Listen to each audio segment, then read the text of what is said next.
Hi friends, இன்னைக்கு நம்ம decay solo queen சேனலில் ஒரு சூப்பரான ரெசிபி தான் பார்க்க போகிறோம். அது என்ன ரெசிபினா முட்டையை வச்சு கிரேவி தான் செய்ய போகிறோம். வாங்க எப்படி செய்யலாம்னு வீடியோவில் பார்க்கலாம். முட்டை கிரேவி செய்யறதுக்கு தேவையான பொருளெல்லாம் எடுத்து வச்சுருக்கேன்.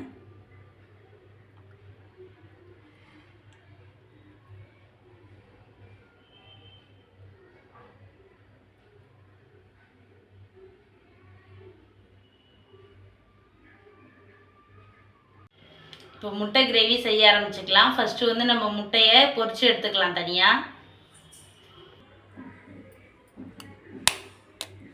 முட்டையை வந்து தனியாக பொரித்து எடுத்துக்கணும். அதுக்கு வந்து முட்டையெல்லாம் அதில் சேர்த்துக்கிறேன்.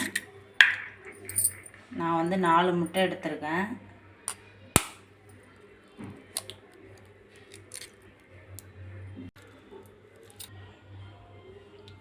கொஞ்சமாக மஞ்சத்தூள் சேர்த்துக்கிறேன்.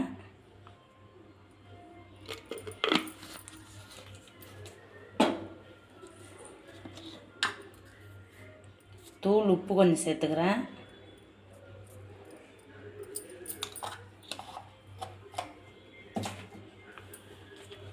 மிளகுத்தூள் கொஞ்சம் சேர்த்துக்கிறேன்.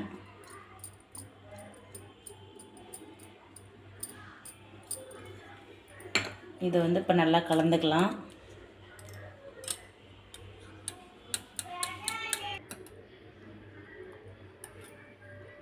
முட்டை வந்து இப்போ நல்லா கலந்து எடுத்தாச்சு. இதை இப்போ நம்ம வேக வச்சு எடுத்துக்கலாம்.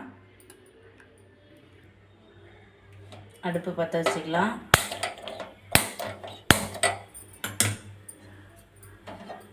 வானல் அடுப்பில் வச்சுக்கிறேன்.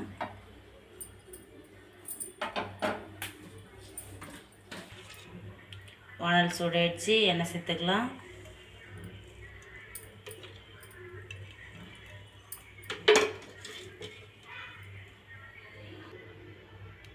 எண்ணெய் சூடாயிடுச்சு. இப்போ நம்ம கலக்கி வச்சுருக்கிற முட்டையை சேர்த்துக்கலாம்.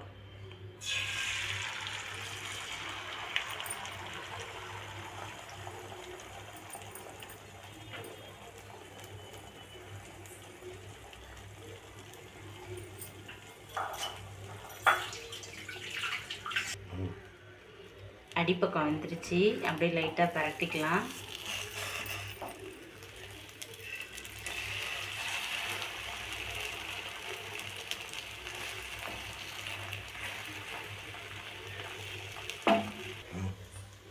இப்போ முட்டை வந்து வெந்துருச்சு.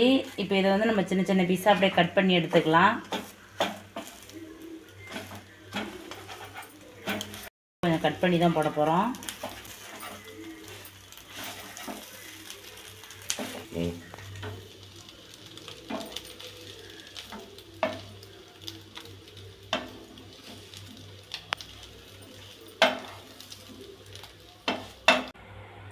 எண்ணெய் சேர்த்துக்கிறேன்.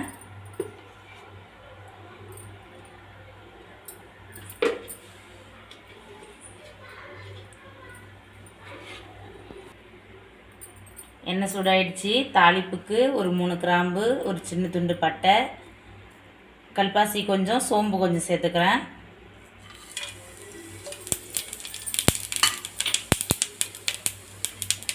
கொஞ்சமாக பொடியாக நறுக்கின இஞ்சி பூண்டு சேர்த்துக்கலாம்.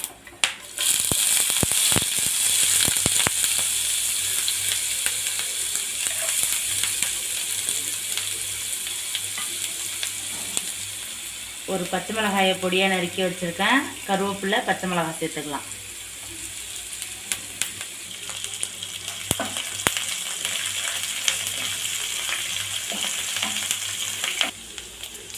அடுத்தது பொடியாக நறுக்கின வெங்காயம் சேர்த்துக்கலாம்.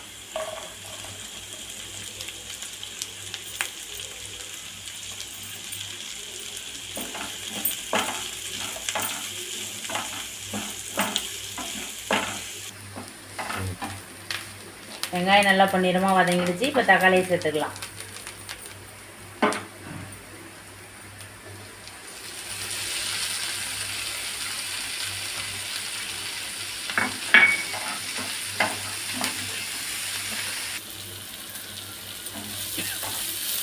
தக்காளி நல்லா வதங்கிடுச்சு. இப்போ மசாலா சேர்த்துக்கலாம். கரம் மசாலா, தனி மிளகாய் தூள், மஞ்சள் தூள் சேர்த்துக்கலாம்.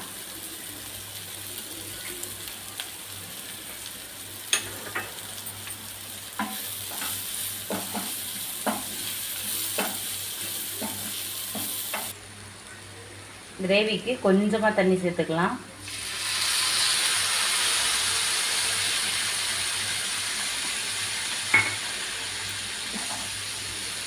ஏன்னா நம்ம சப்பாத்திக்கு தான் அதை வந்து தொட்டுக்கிறதுக்கு செஞ்சிட்ருக்கோம்.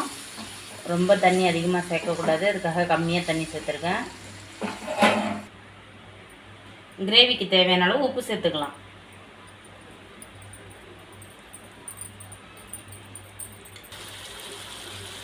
இப்போ கிரேவி கொதிச்சு மசாலா வாசனை போயிடுச்சு.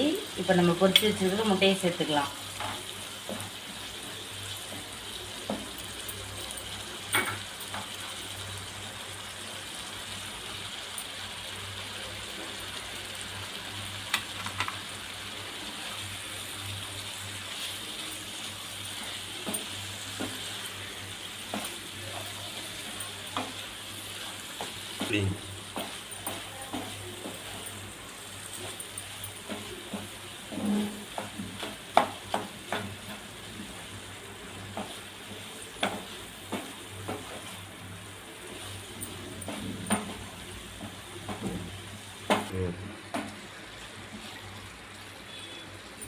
இப்போ முட்டை கிரேவி வந்து ரெடி ஆகிடுச்சு.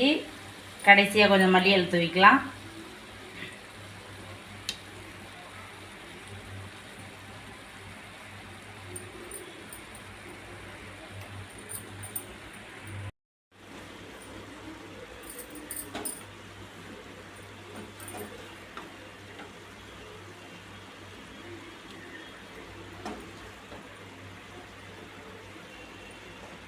சூப்பரான சுவையான முட்டை கிரேவி வந்து ரெடி ஆகிடுச்சு. இப்போ சப்பாத்திக்கு தான் இதை வச்சு சாப்பிட போகிறோன்னா, இது சப்பாத்தி மட்டும் இல்லைங்க, தோசை பூரி இதுக்கெல்லாமே சாப்பிட்லாம். ரொம்பவே நல்லாயிருக்கும். சாதத்தை கூட வச்சு சாப்பிட்லாம். எப்படி இருக்குன்னு சாப்பிட்டு பார்க்குறேன்.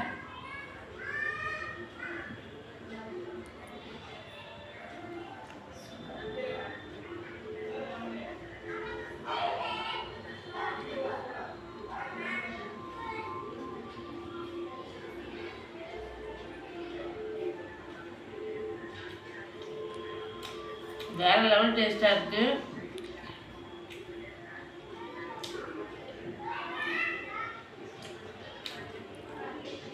உண்மையாலுமே செம்ம டேஸ்ட்டாக இருக்குதுங்க. நம்ம எப்பொழுதுமே வந்து குருமா வச்சு சாப்பிட்ருப்போம், சட்னி வச்சு சாப்பிட்ருப்போம். இது ஒரு புது டேஸ்ட்டாக இருக்குது. கண்டிப்பாக நீங்களும் உங்கள் வீட்டில் ட்ரை பண்ணி பாருங்கள். ட்ரை பண்ணி பார்த்துட்டு டேஸ்ட் எப்படி இருக்குன்னு கமெண்ட் சொல்லுங்கள். இந்த வீடியோ பிடிச்சிருந்தா மறக்காம நம்ம டிகே சோலோ குயின் சேனலை சப்ஸ்கிரைப் பண்ணுங்கள், லைக் பண்ணுங்கள், ஷேர் பண்ணுங்கள். மறுபடியும் ஒரு அழகான வீடியோவில் சந்திக்கலாம். பாய்.